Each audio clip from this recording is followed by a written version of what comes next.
Daddy, हम विकास मामा के यहाँ शादी में चले जाएं। काजल मौसी की शादी है। कौन विकास? वो जो रिश्ते में दूर के मामा लगते हैं, गांव प्रीतमपुर से। अच्छा, वो गरीब लोग। अरे क्या करोगे वहाँ जाकर? मच्छर खा जाएंगे तुम्हें, और एसी भी नहीं वहाँ। कोई बात नहीं डैडी, रह लेंगे। आलोक बाहरी मन से शादी में जाने के लिए मना कर रहा था, लेकिन आलोक के अंदर बहुत खुशी थी कि कब ये अब बाहर जाए और कब मैं इस घर में अकेला रहकर रंगरेलियां मनाऊं। तब आलोक कहता है, अच्छा ठीक है, तुम ज्यादा जिद कर रहे हो तो चले जाओ। मन्नत और उसकी माँ दोनों खुशी खुशी शादी में चले जाते हैं। मन्नत के दोनों भाई बाहर हॉस्टल में थे तो घर खाली हो चुका था।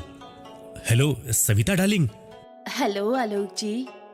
जितनी जल्दी हो सके मेरे घर आ जाओ, आज जाने मन प्यार की बरसात होगी। अच्छा जी, अभी आती हूँ। कुछ पलों में सविता आलोक के घर पहुंच जाती। लेकिन एक मिनट, हमारी वीडियो सबसे पहले देखने के लिए अभी सब्सक्राइब, तो वीडियो को शेयर करें, क्या अच्छा लगा कमेंट करके बताएं और चैनल को सब्सक्राइब जरूर कर लें। धन्यवाद। आलोक भी फुल मूड में था। सविता को अपनी बाहों में उठाकर बेड पर ले जाता है, फिर धीरे धीरे सविता के सारे कपड़ों को निकालकर अपने जिस्म की हवस को शांत करने लगता है। तकरीबन 4 घंटे से वो एक रूम में कभी डांस करते तो कभी रोमांस।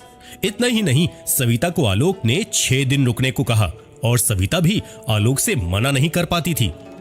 इन दिनों आलोक पूरे घर में नंगा रहने लगा था। आलोक केवल तौलिया लपेटकर घर में रहने लगा। एक सुबह जब सविता सोकर नहीं उठी तो आलोक ग्राउंड फ्लोर पर चला जाता है। वहां काम वाली जो रोज झाड़ू पोछा करती थी, उसको देखकर आलोक अब अपनी प्यासी निगाहों से उसे देखने लगता है। कभी उसकी कमर देखता है तो कभी उसका उभार लेता हुआ सीना। बिना कुछ कहे आलोक काम वाली को पीछे से पकड़ लेता है। आलोक अर्चना को कसकर पकड़ते हुए कहता है, अरे कब तक काम करोगी अर्चना? साहब छोड़ो, ये क्या कर रहे हो? मेरे हाथों में चुभन हो रही है, इतना कसकर मत पकड़ो। चुभन तो मेरे सीने में हो रही है तुम्हारे मनमोहनी बदन को देखकर।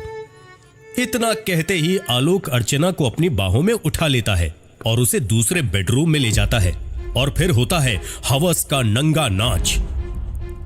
आज मन्नत और उसकी मां को गए हुए सिर्फ एक ही दिन हुआ था कि पहले दिन से ही आलोक के घर हवस के तांडव होने लगे। बीती शाम आलोक अपनी बेटी मन्नत को फोन करता है और कहता है, हेलो।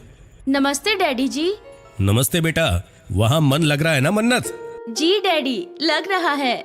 वहां गरीबों के घर मच्छर खा जाएंगे तुम्हें, मैं लेने आता हूं तुम्हें। ये सब शादी वादी होती रहेगी, लेकिन 1 मिनट के लिए हम लोग देखें तो आलोक यहाँ सिर्फ हमदर्दी दिखा रहा था बच्चों को, ताकि उनके मन में डर बना रहे और लगता रहे कि डैडी कितना ख्याल रखते हैं। बेचारे डैडी का मन नहीं लग रहा होगा।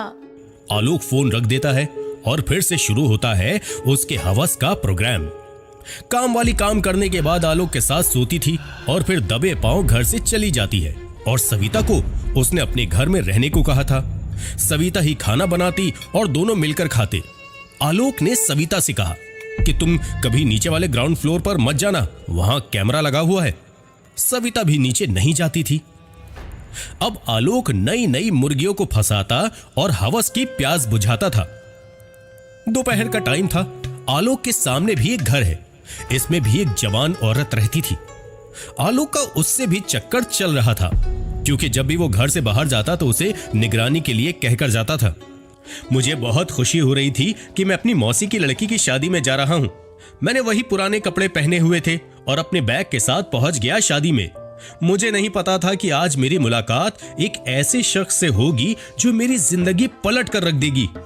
शादी का माहौल था, सब इधर उधर भाग रहे थे। मैंने लोअर और रेड कलर की हुडी पहनी थी। मौसी के घर में अंदर जाने लगा। मेरी नजर सामने ही बैठी 2 लड़कियों पर गई। मैं उनके सामने जाकर ही जमीन पर बैठ गया। वो चेयर पर बैठी थी। तब मैं बहुत कूल रहता था, ना शर्म थी, ना अंदर गुस्सा और ना दिखावा। आज मेरे सामने मन्नत और उसकी मौसी की लड़की गीता थी। मन्नत का सुंदर होने के साथ साथ एक एटीट्यूड उसके चेहरे पर छिपा हुआ था, जबकि गीता सुंदर होने के साथ समझदार और मासूम लग रही थी। मुझे नहीं पता था कि ये कौन और कहां से है। तब राहुल कहता है, आप शायद दूल्हे राजा की साइड से हैं, है ना? मन्नत तो कोई इंटरेस्ट नहीं ले रही थी जवाब देने में, बस गीता ही थोड़ा बात कर रही थी। नहीं, हम लड़की पक्ष से ही हैं। और आप? मैं भी लड़की वालों की तरफ से ही हूँ, पर मैंने आपको पहले कभी नहीं देखा यहाँ। हम लोग पहली बार यहाँ आए हैं, थोड़ी दूर की रिलेशन से है, इसलिए आपने नहीं देखा होगा। वैसे आपका नाम क्या है? क्यों बताऊं? अरे आपका नाम क्या है? क्या नाम है गीता जी? मन्नत। क्यों बता दिया इनको मेरा नाम दीदी? राहुल ने थोड़ा मजाकी अंदाज में कहा। अरे मैं 10 दिन से नहाया नहीं हूं ना। ये सुनकर मन्नत के चेहरे पर स्माइल आ गई। मुझे बहुत अच्छा लगा। जो नाम नहीं बता रही थी वो जब मुस्कुराई तो उसके गाल के लेफ्ट साइड पर एक डिंपल पड़ गया।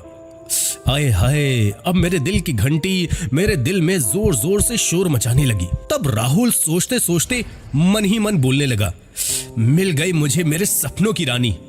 तो यहां से शुरुआत हो गई मेरे वन साइडेड लव की। थोड़ी देर मजाक करने के बाद मैं सबसे मिलता हूँ और एक ऐसी जगह चला जाता हूँ जहाँ कुछ औरतें सज सवर कर अपने सर पर मटका रखे कुछ गीत गा रही थी। मैं भी वहीं खड़ा हो गया और जब वो गीत गाने से चुप हुई तो मैंने कहा, ऐरी बीवियों कोई गीत गा ही डालो। इतना सुनकर सारी औरतें जोर जोर से हंसने लगी। उनमें से एक औरत ने मुझसे बोला, अरे तू ही गा ले, हम साथ कोशिश करेंगे। मैं भी उनके साथ मस्ती करने लगा। सारी औरतों में एक ऐसी औरत थी जो बहुत मजाक कर रही थी। बाद में मुझे पता चला कि वो मन्नत और गीता की माँ थी।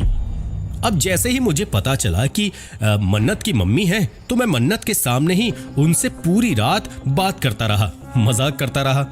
मैंने उनके दिमाग में एक पॉइंट क्लिक करा दिया कि यहां से जाने के बाद मुझे वो जरूर याद करेंगी। कभी मैं मन्नत और गीता से बात करता तो कभी उसकी माँ से। मैं इतना जल्दी मन्नत की माँ से घुल मिल गया कि वो अपने जीवन की कहानी बताने लगी और यहां से शुरुआत हुई मेरे इमोशनल टच की। जो लगाव ज्यादा होने लगा था मन्नत से। आज की रात बहुत हसीन थी, लेकिन मन्नत का दिल अभी पसीजा नहीं था। बात तो कर रही थी पर थोड़ी कम। सुबह होते ही मैं वहां से निकल आया अपने घर। मुझे नहीं पता फिर वहां क्या हुआ। शादी के बाद मन्नत और उसकी मां घर पहुंच जाती है। मैं अब मन्नत में इतना खो गया कि खुद को भूलने लगा। हर रात उसकी याद मुझे डस रही थी नागिन बनकर। पर मुझ में इतना सब्र नहीं था कि कोई बात नहीं, इस बार ना सही तो अगली बार। वहीं प्रीतमपुर में जब कोई और फंक्शन होगा तो दोबारा मिलेगी। शायद इस बार मेरा प्यार जो अधूरा बचा है वो पूरा हो जाए। मन्नत आज फरीदाबाद में YMCA कॉलेज से फैशन डिजाइनिंग कोर्स कर रही है। मन्नत अपने बॉयफ्रेंड के साथ कॉलेज में घूम रही थी। ये है चाहत, जो कॉलेज में मन्नत के साथ ही फैशन डिजाइनर बनने के लिए आया है। अरे फिर क्या हुआ? वो कहता था 10 दिन से नहाया नहीं हूँ। इतना घटिया इंसान था, अजीब अजीब बातें करता था। अरे मन्नत, उसकी बातों में दम तो है। कम से कम आज उसकी बातों ने मेरे पेटों को भी दुखा दिया। हंसी आ रही मुझे तो। मन्नत, ये लो मेरी तरफ से एक प्यारा सा गिफ्ट। पर इसकी क्या जरूरत थी? बाबू, ये मेरा प्यार है। दोनों हक करते हैं और चले जाते हैं अपने घर। मन्नत आजकल अपने दूसरे घर जो फरीदाबाद में था अपने बड़े भाई अशोक के साथ उसमें रहती थी और उनके पिता ने इससे बहुत सारे रूम किराए पर उठा रखे थे। कई फैमिली रहती थी उसमें। अशोक और मन्नत दोनों फरीदाबाद में ही रहते थे। उसी घर में फैमिली जिसमें एक लड़का संदीप रहता था। दिखने में वो ठीक था पर थोड़ा देसी सा था। बोलने में देसी, खाने पीने में देसी और दिखता भी कुछ देसी ही था। अलग ही टच था उसका। संदीप को शौक था घुड़सवारी करने का। वो जब भी अपने पास के गांव जाता तो अपने घोड़े को फरीदाबाद वाले घर पर जरूर लेके जाता था। मन्नत भी उस घोड़े को देखकर संदीप से बातें करने लगती, कभी कभी फोटो कराने लगती। बातों ही बातों में संदीप भी मन्नत से प्यार कर बैठा। मन्नत सुबह कॉलेज जाती तो सुबह गेट पर ही इंतजार करता और मन्नत के लौटने पर ही उसी जगह इंतजार करता। संदीप की आंखों में प्यार की लहर मन्नत को समझ आने लगी थी। एक तरफ चाहत तो दूसरी तरफ संदीप। घर में रहने की वजह से संदीप को ज्यादा लगाव हो गया था। जब कॉलेज जाए तो चाहत पर प्यार लुटाती थी, घर आए तो संदीप पर। संदीप एक दिन कहता है, सुनो मुझे मिलना है। नहीं ना, पागल हो क्या? भाई है यहाँ। मुझे नहीं पता कुछ भी, बस 5 मिनट पे छत पर आ जाओ। अच्छा ठीक है, आ रही हूँ, तुम चलो। मन्नत अपने रूम में आ जाती है और अपने भाई से कहती है, भाई मुझे मैगी और टिक्की खानी है। अरे नहीं नहीं, खाना खा लेना आज। ले आओ ना भाई, प्लीज। मन्नत के रिक्वेस्ट करने पर अशोक घर से बाहर चला जाता है और मन्नत संदीप के पास पहुंच जाती है छत पर। हाँ बताओ, क्यों बुलाया मुझे? अरे मेरी जान, प्यार ना करूं अपनी जान को? नहीं। तब संदीप मन्नत को छोड़ देता है। संदीप के चेहरे पर फिर से स्माइल आ गई और मन्नत को किस करने लगा। मन्नत डूब गई आज रोमांस के समुद्र में और उमड़ उमड़ कर प्यार करने लगी संदीप को। थोड़ी देर में दोनों के बीच में यौन संबंध बन जाते हैं। अच्छा, अब मैं चलती हूँ, भाई आने वाला है। अब हर रोज मुझे प्यार चाहिए। मन्नत हल्की सी होठों के नीचे स्माइल दबाकर अपने रूम में चली जाती है। अगले दिन मन्नत और चाहत दोनों कॉलेज के गेट पर मिलते हैं, पर वो कॉलेज के अंदर नहीं जाते, बल्कि आज चाहत मन्नत को शहर के सबसे महंगे होटल विंगस्टन ले जाता है और फिर अपनी मोहब्बत का इजहार करते हुए मन्नत को अपनी बाहों में जकड़ लेता है। चाहत कहता है, Mannat I love you. I love you too. Mannat जवान होने के साथ साथ उसके अंदर प्यार भरी तरंगे पैदा होने लगी थी। वो चाहती थी कि चाहत भी उसे संदीप की तरह प्यार करे। थोड़ी देर में चाहत और मन्नत हम बिस्तर हो जाते हैं। आज मन्नत देर से घर पहुंचती है। अशोक कहता है, आज इतनी देर से क्यों आई? कोई बात हो गई क्या? भाई, वो प्रैक्टिकल फाइल सबमिट की थी तो वहाँ टाइम लग गया। अच्छा ठीक है, आगे से टाइम का ख्याल रखना। मन्नत अपने सिर को हिलाकर दबे पांव अपने रूम में चली जाती है। अब रोमांस करना मन्नत के लिए सुकून बन चुका था। जब भी उनका मन किया वो कभी चाहत से मिल लेती तो कभी संदीप से। ऐसे ही समय बीतता जाता है। 2 साल बाद फिर से प्रीतमपुर से फोन आता है। मन्नत की मां कहती है, पास ही में विकास के बड़े भाई की शादी है तो जाना तो पड़ेगा। शादी वाले दिन ही इस बार मन्नत और मन्नत की मां अशोक और उसका छोटा भाई सूरज वहां पहुंच जाते हैं। लेकिन इस बार फिर से मन्नत और राहुल की मुलाकात होनी थी, पर इस बार कुछ उल्टा ही होना था। राहुल मार्केट से सामान लेकर सीधा कमरे की तरफ बढ़ता है। उस कमरे में था उसका भाई जिसकी शादी थी और वही अंदर थी मन्नत। मन्नत अचानक से बाहर निकलती है और जैसे ही राहुल अंदर जाने की कोशिश करता है तो मन्नत पीछे से राहुल की शर्ट पकड़कर उसे रोक देती है। राहुल को अपमान करने जैसा लगता है तो वो जबरदस्ती अंदर चला जाता है। ये होती कौन है मुझे रोकने वाली? क्या दिमाग है इसके अंदर जो इसने मुझे ऐसे रोका? अरे प्यार से भी तो समझा सकती थी ना। मन्नत ये सारी बातें बाहर से खड़े सुन रही थी। कहाँ से आ जाते हैं गांव के गंवार। ये बात राहुल को पता चल जाती है। अब दोनों एक दूसरे को देखना नहीं चाहते थे, लेकिन राहुल का मन्नत के मां के साथ बैठना बातें करना उसे हजम नहीं हो रहा था। आज शादी की आखिरी रात थी। राहुल रात 12 बजे घर आता है और मन्नत को देखने की वजह से वहां चाय बनाता है। मन्नत तो सो रही थी पर उसकी मां जागी हुई थी। राहुल चाय बनाकर मन्नत की मां के साथ पीता है। मन्नत की मां फिर से अपने हालात बताने लगती है, अपने घर के बारे में। शादी के बाद मन्नत की मां मन्नत से राहुल का जिक्र करती थी कि उसने मुझे चाय पिलाई। मन्नत का दिल अब थोड़ा सा पसीजने लगा था राहुल के लिए। इतना बुरा भी नहीं है राहुल। और फिर से इंतजार होता है अगले फंक्शन में मिलने का। राहुल का जीवन संघर्ष से भरा हुआ था। ना अच्छा खाना, ना अच्छा रहना, ऊपर से लाइफ सेट करने का प्रेशर। मन्नत और राहुल की लड़ाई को 2 महीने हो गए। राहुल मन्नत को मैसेज करता है, कहता है, हेलो। मैसेज क्यों किया मुझे? बता दूंगा, पहले ये बताओ मम्मी कैसी हैं? कैसी भी हो, तुम्हें क्या?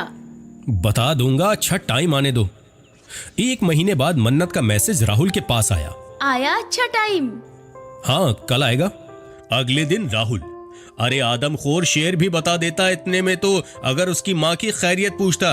और राहुल इतनी शालीनता से बात मन्नत के सामने रखता है कि आज मन्नत भी प्यार से पेश आने लगी थी राहुल के लिए।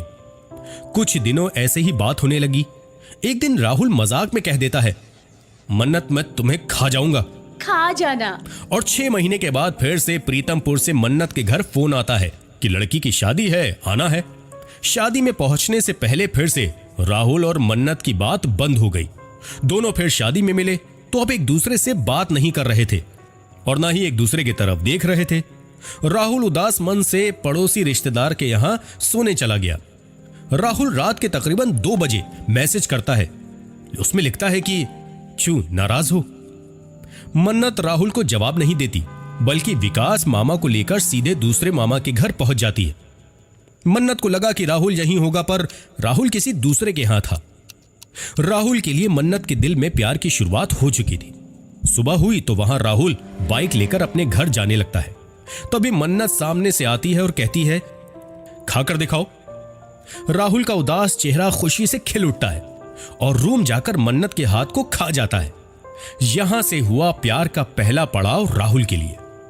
अब तो दोनों की चैट से बातें होने लगी, प्यार का इजहार करने लगे। कुछ समय बाद मन्नत राहुल को ब्लॉक कर देती है और 1 महीने के बाद सीधे राहुल के घर शादी में अपनी मां के साथ आ जाती है। आज जश्न का माहौल था, राहुल के भाई की शादी थी। राहुल दंग रह जाता है मन्नत को देखकर। एक शाम सब शादी के माहौल में रंगे हुए थे, कोई कहीं तो कोई कहीं। राहुल मन्नत को अंदर कमरे में हाथ पकड़कर ले जाता है और मन्नत के सर को चूमता है।